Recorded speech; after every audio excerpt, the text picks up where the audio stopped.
ഇന്ന് നമ്മൾ പഠിക്കാനായിട്ട് പോകുന്നത് NIOS SSLC ബിസിനസ് സ്റ്റഡീസിൻ്റെ ചാപ്റ്റർ 4 ആണ്, cooperative societies and joint stock companies. അപ്പോൾ ആദ്യം നമുക്ക് നോക്കാം എന്താണ് കോപ്പറേറ്റീവ് സൊസൈറ്റീസ്. കോപ്പറേറ്റീവ് സൊസൈറ്റീസ് എന്താണെന്ന് വെച്ച് കഴിഞ്ഞാൽ ഗ്രാമപ്രദേശത്തിലെ ജനങ്ങളുടെ സേവിങ്സ് എന്ന ഹാബിറ്റ് ഉണ്ടാക്കാനായിട്ടല്ല, അതായത് സേവിങ്സ് എന്ന് പറയുന്ന മനോഭാവം ഉണ്ടാക്കാനായിട്ട് കൊണ്ടുവന്നിട്ടുള്ള ഒരു സംരംഭമാണ് സഹകരണ സംഘങ്ങൾ എന്ന് പറയുന്നത്. ഈ സഹകരണ സംഘത്തിൻ്റെ കുറച്ച് പ്രത്യേകതകൾ നമുക്കിനി നോക്കാം. അപ്പോൾ ഇനി ഇതിൻ്റെ കുറച്ച് സവിശേഷതകൾ നമുക്ക് പഠിക്കാം. ഒന്നാമത്തെ സവിശേഷത എന്ന് പറയുന്നത് ഈ കോപ്പറേറ്റീവ് സഹകരണ സംഘത്തിനകത്ത് ആർക്ക് വേണമെങ്കിലും എന്ത് ചെയ്യാൻ പറ്റും, അംഗമാവാനായിട്ട് പറ്റും.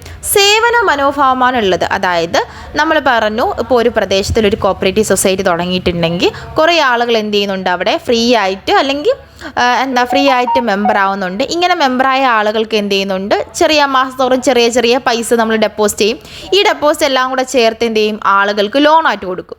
ഇങ്ങനെ ലോൺ കൊടുക്കുന്ന സമയത്ത് സാധാരണ ബാങ്കുകളെക്കാട്ടിയും വളരെ പലിശ കുറവായിരിക്കും എവിടെ ഉണ്ടാകുന്നത്, കോപ്പറേറ്റീവ് സൊസൈറ്റിക്കകത്ത് വരുന്നത്. മാത്രമല്ല ഓരോ അംഗത്തിനും ഓരോ വോട്ട് എന്ന് പറയുന്ന രീതിയിൽ ഇലക്ഷനും അവിടെ ഉണ്ടാവും. ആരെ തീരുമാനിക്കാനാണ്, പ്രസിഡന്റിനെ തീരുമാനിക്കാനായിട്ടും.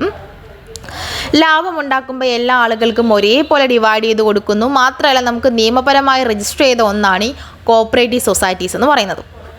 അപ്പം ഇത്രയുമാണ് ഒരു കോപ്പറേറ്റീവ് സൊസൈറ്റീസിൻ്റെ പ്രത്യേകതകൾ നമുക്ക് പഠിക്കാനായിട്ടുള്ളത്. ഇനി നമുക്ക് നോക്കാം വിവിധ തരത്തിലുള്ള കോപ്പറേറ്റീവ് സൊസൈറ്റീസാണ് നമ്മുടെ ഇന്ത്യയിലുള്ളത്.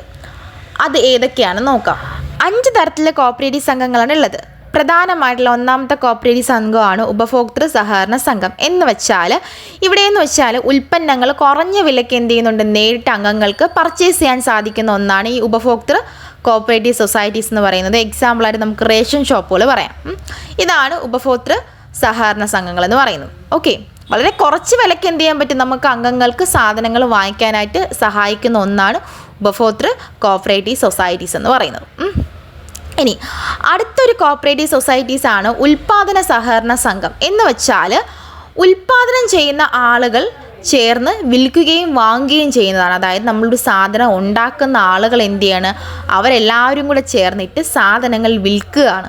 അതിനെയാണ് നമ്മൾ പ്രൊഡ്യൂസേഴ്സ് കോപ്പറേറ്റീവ് സൊസൈറ്റി, അതായത് ഉൽപ്പാദന സഹകരണ സംഘം എന്ന് പറയുന്നത്. എക്സാമ്പിൾ പറഞ്ഞാൽ കർഷകരുടെയൊക്കെ സഹകരണ സംഘങ്ങളുണ്ടല്ലോ, കർഷകർ അവരെല്ലാവരും കൂടി കാളച്ചന്തകൾ എന്നൊക്കെ പറയാറുണ്ട്, ഇപ്പോൾ ഓണച്ചന്തകൾ എന്നൊക്കെ പറയാറുണ്ട്. ഇപ്പോൾ കർഷകരെല്ലാവരും കൂടെ ചേർന്ന് എന്ത് ചെയ്യുന്നുണ്ട്, ഉണ്ടാക്കിയിട്ട് സാധനങ്ങൾ വിൽക്കുകയാണ് ചെയ്യുന്നത്. ഇനി അടുത്ത് വരുന്നതെന്ന് വെച്ച് കഴിഞ്ഞാൽ ക്രെഡിറ്റ് സഹകരണ സംഘം. അതായത് അംഗങ്ങൾക്ക് ചെറിയ പലിശ അളവിൽ എന്ത് ചെയ്യുന്നുണ്ട്, ഈ വായ്പകൾ നൽകിയിട്ട് അവരെ പ്രോത്സാഹിപ്പിക്കുകയാണ് കൃഷി കാര്യങ്ങളൊക്കെ ചെയ്യാനായിട്ട്. എക്സാമ്പിൾ പറഞ്ഞാൽ പ്രൈമറി ക്രെഡിറ്റ് സൊസൈറ്റീസ് എന്ന് പറയും. ഇനി അടുത്ത ഒരെണ്ണമെന്ന് പറയുന്നത് വാസസ്ഥല സഹകരണ സംഘം. അതായത് വീടുകൾ നിർമ്മിക്കാനായിട്ട് ആവശ്യമായിട്ടുള്ള കുറച്ച് സൗകര്യങ്ങൾ ചെയ്തു കൊടുക്കുകയാണ്. ഇപ്പം എക്സാമ്പിൾ പറഞ്ഞാൽ ഫ്ലാറ്റുകളും അങ്ങനെയുള്ള കാര്യങ്ങൾ ചെയ്തു കൊടുക്കുകയാണ്. അത്രയാണ് നമ്മുടെ കോപ്പറേറ്റീവ് സൊസൈറ്റീസിൻ്റെ 4 പ്രധാനപ്പെട്ട ഡിവിഷൻസ്. ഇനി നമുക്ക് അടുത്ത് നോക്കാം സഹകരണ സംഘത്തിൻ്റെ കുറച്ച് ഡിസഡ്വാൻറ്റേജസ്. ഒന്നാമതെന്ന് പറയും, കയ്യിൽ കുറച്ച് പൈസ മാത്രമേ കാണത്തുള്ളൂ സഹകരണ സംഘങ്ങൾക്ക്. മാനേജ്മെൻറ്റ് നല്ല ശക്തമായിട്ടുള്ള മാനേജ്മെൻ്റ് ആകത്തില്ല. മാത്രമല്ല അവർക്കിടയിലും എന്ത് നടക്കുന്നുണ്ട്, ഈ തട്ടിപ്പ് വെട്ടിപ്പ് തുടങ്ങിയിട്ടുള്ള കാര്യങ്ങളൊക്കെ എന്ത് ചെയ്യുന്നുണ്ട്, എല്ലാ കോപ്പറേറ്റീവ് സൊസൈറ്റീസിൻ്റെ ഒരു ഡീമെറിറ്റ്സ് ആണ്. രാഷ്ട്രീയ പാർട്ടികളായിരിക്കും കൂടുതൽ കാര്യങ്ങളെല്ലാം തീരുമാനിക്കുന്നത്. അതും കോപ്പറേറ്റീവ് സൊസൈറ്റീസിൻ്റെ ഭരണത്തെ കാര്യമായിട്ട് ബാധിക്കും. മാത്രമല്ല ബാക്കിയുള്ള കമ്പനികളെ പോലെയല്ല കോപ്പറേറ്റീവ് സൊസൈറ്റീസ് എന്ന് പറയുന്നത്. വളരെ കുറച്ച് മാത്രമായിരിക്കും എന്ത് ചെയ്യുന്നത്, വികസനവും വളർച്ചയൊക്കെ ഉണ്ടാകുന്നത്. ഇത്രയാണ് കോപ്പറേറ്റീവ് സൊസൈറ്റീസിൻ്റെ ഡിസഡ്വാൻറ്റേജസ് ആയിട്ട് നമുക്ക് പഠിക്കാനായിട്ടുള്ളത്. ഇനി നമുക്ക് അടുത്ത് നോക്കാം എന്താണ് joint stock company. Joint stock company എന്താണെന്ന് വെച്ചാൽ ഒരുപാട് ആളുകൾ എല്ലാവരും കൂടി ചേർന്ന് രൂപം കൊള്ളുന്ന ഒന്നാണ് ജോയിൻറ്റ് സ്റ്റോക്ക് കമ്പനി എന്ന് പറയുന്നത്. ഇവിടെ എന്താണ് നടക്കണതെന്ന് ചോദിച്ചാൽ കുറേ ബ്രാൻഡിൻ്റെയൊക്കെ ഷെയർസ് ഇതിനകത്ത് കാണും. എല്ലാവരും പൈസ കൊടുത്ത് ഷെയർ വാങ്ങിക്കും. ഷെയർ വാങ്ങിച്ചിട്ട് എന്ത് ചെയ്യും, ഷെയറിൻ്റെ വാല്യൂ കൂടുമ്പോൾ ഈ ഷെയർ എന്ത് ചെയ്യും, ഈ ജോയിൻറ്റ് സ്റ്റോക്ക് കമ്പനിയിൽ തന്നെ വിൽക്കും. ഇങ്ങനെ വിറ്റ് എന്ത് ചെയ്യും, പൈസ ഉണ്ടാക്കും. ഇതിനെയാണ് നമ്മൾ ജോയിൻറ്റ് സ്റ്റോക്ക് കമ്പനി എന്ന് പറയുന്നത്. അപ്പോൾ ഒരു കൂട്ടം ആളുകൾ ഓഹരി വാങ്ങി പണം നിക്ഷേപിച്ച് തുടങ്ങുന്ന ഒരു നിയമപരമായിട്ടുള്ള ഒരു ബിസിനസ്സാണ് ജോയിൻറ്റ് സ്റ്റോക്ക് കമ്പനി എന്ന് പറയുന്നത്. ഇത്രയും നിങ്ങൾക്ക് ക്ലിയർ ആയോ? ഇനി നമുക്ക് ജോയിൻറ്റ് സ്റ്റോക്ക് കമ്പനിയുടെ ഫീച്ചേഴ്സ് ഒക്കെ പഠിക്കാം. ഒന്നാമത്തെ പ്രത്യേകത എന്ന് പറയുന്നത് ഈ ജോയിൻറ്റ് സ്റ്റോക്ക് കമ്പനിക്ക് എപ്പോഴും നിയമപരമായിട്ട് രജിസ്റ്റർ ചെയ്ത ഒന്നായിരിക്കും. എല്ലാ ആളുകൾക്കും സ്വതന്ത്രമായിട്ട് ഷെയർസ് വാങ്ങിക്കാനും വിൽക്കാനും പറ്റും. ഉത്തരവാദിത്വമൊക്കെ വളരെ കുറവായിരിക്കും. മാത്രമല്ല വിലയും കാര്യങ്ങളൊക്കെ ഷെയർസിൻ്റെ വാല്യൂ പോലെ എല്ലാം വ്യത്യസ്തമായിരിക്കും. ഇത്രയും കാര്യങ്ങളാണ് നമുക്കൊരു ജോയിൻറ്റ് സ്റ്റോക്ക് കമ്പനിയുടെ കുറച്ച് ഫീച്ചേഴ്സ് അല്ലെങ്കിൽ ഒരു പ്രത്യേകതകളായിട്ട് നമുക്ക് പഠിക്കാനായിട്ടുള്ളത്. അടുത്ത് വരുന്നതെന്ന് വെച്ചാൽ എന്തൊക്കെ അഡ്വാൻറ്റേജസ് ആണ് ഈ ജോയിൻറ്റ് സ്റ്റോക്ക് കമ്പനിക്ക് ഉള്ളത്. നമുക്കറിയാം വലിയ രീതിയിൽ ക്യാഷ് ഉണ്ടാക്കാനായിട്ട് പറ്റിയ ഒന്നാണ് ഈ ജോയിൻറ്റ് സ്റ്റോക്ക് കമ്പനി എന്ന് പറയുന്നത്. ഉത്തരവാദിത്തം വളരെ കുറവായിരിക്കും. മാത്രമല്ല നല്ല രീതിയിൽ വളർച്ച ഉള്ളതും വിദഗ്ധമായിട്ടുള്ള മാനേജേഴ്സ് ഉള്ളതുമായിട്ടുള്ള ഒന്നാണ് ഈ ഒരു ജോയിൻറ്റ് സ്റ്റോക്ക് കമ്പനി എന്ന് പറയുന്നത്. എളുപ്പത്തിന് ഷെയർസ് വാങ്ങിക്കാനും വിൽക്കാനും പറ്റും. ഇനി ഡിസഡ്വാൻറ്റേജസ് എന്ന് പറയുമ്പോൾ കൂടുതലും നിയമപരമായിട്ടുള്ള നിയന്ത്രണങ്ങൾ വരാൻ ചാൻസ് ഉണ്ട്. രജിസ്ട്രേഷൻസ് ഒക്കെ നല്ല രീതിയിൽ കാലതാമസം നേരിടാനായിട്ടുള്ള ചാൻസ് ഉണ്ട്. തീരുമാനങ്ങളൊക്കെ എടുക്കാനായിട്ട് കാലതാമസം എടുക്കാം. പിന്നെ അതേപോലെ തന്നെ ഒരുപാട് മാൽ പ്രാക്ടീസ് ഒക്കെ നടക്കാൻ ചാൻസ് ഉള്ള ഒന്നാണ് ഈ ഒരു ജോയിൻറ്റ് സ്റ്റോക്ക് കമ്പനീസ് എന്ന് പറയുന്നത്.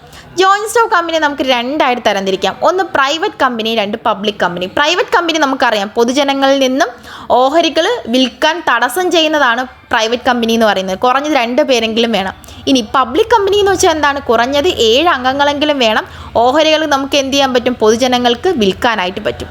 ഇനി നമ്മൾ അടുത്ത് പഠിക്കാനായിട്ട് പോകുന്നത് എന്താണ് മൾട്ടിനാഷണൽ കമ്പനി. മൾട്ടിനാഷണൽ കമ്പനി എന്താണെന്ന് വെച്ചാൽ ഒരു രാജ്യത്ത് സ്റ്റാർട്ട് ചെയ്തിട്ട് ബാക്കിയുള്ള രാജ്യങ്ങളിലേക്ക് അതിൻ്റെ ശാഖകൾ വ്യാപിപ്പിക്കും. ഇപ്പോൾ എക്സാമ്പിൾ പറഞ്ഞാൽ ഞാനൊരു ചോക്ലേറ്റ് കമ്പനി സ്റ്റാർട്ട് ചെയ്യുകയാണ്. ഇന്ത്യയിൽ തുടങ്ങിയിട്ട് ഞാൻ എന്ത് ചെയ്യും? ബാക്കിയുള്ള രാജ്യങ്ങൾ ലണ്ടനിലേക്കൊക്കെ അങ്ങ് വ്യാപിപ്പിച്ചിട്ട് ഇവിടെ ഇരുന്ന് കൺട്രോൾ ചെയ്യും. ഇതിനെയാണ് നമ്മൾ എന്തെന്ന് പറയുന്നത്? മൾട്ടിനാഷണൽ കമ്പനി എന്ന് പറയുന്നത്. ഇതിൻ്റെ അഡ്വാൻറ്റേജസ് എന്ന് വെച്ചാൽ ഒരുപാട് ആളുകൾക്ക് തൊഴിലവസരങ്ങൾ ഉണ്ടാകും. നമുക്ക് നമ്മുടെ വിദേശ നിക്ഷേപം കൂട്ടാനായിട്ട് സഹായിക്കുന്നുണ്ട്. പുതിയ പുതിയ ടെക്നോളജികളൊക്കെ ഉപയോഗിക്കാനായിട്ടൊക്കെ സഹായിക്കുന്നുണ്ട്. ഡിസഡ്വാൻറ്റേജസ് എന്തൊക്കെയാണെന്ന് വെച്ചാൽ നമ്മളിപ്പോൾ ഏത് രാജ്യത്താണോ ശാഖകൾ വ്യാപിപ്പിക്കുന്നത് ആ രാജ്യത്തിലുള്ള ആളുകൾക്ക് ഒരു ഭീഷണിയായിരിക്കും. ലാഭമൊക്കെ നമ്മുടെ സ്വന്തം രാജ്യത്തിലേക്ക് വരും. അപ്പം ആ വർക്ക് ചെയ്യുന്ന രാജ്യത്തിന് ഒന്നും കിട്ടത്തില്ല. പ്രാദേശികമായ സംസ്കാരം തുടങ്ങിയ കാര്യങ്ങളൊക്കെ നഷ്ടമാവുന്നുണ്ട്. തൊഴിലവസരങ്ങൾ കുറയുന്നുണ്ട്. തുടങ്ങിയ കാര്യങ്ങളൊക്കെയാണ് എന്തിൽ വരുന്നത്?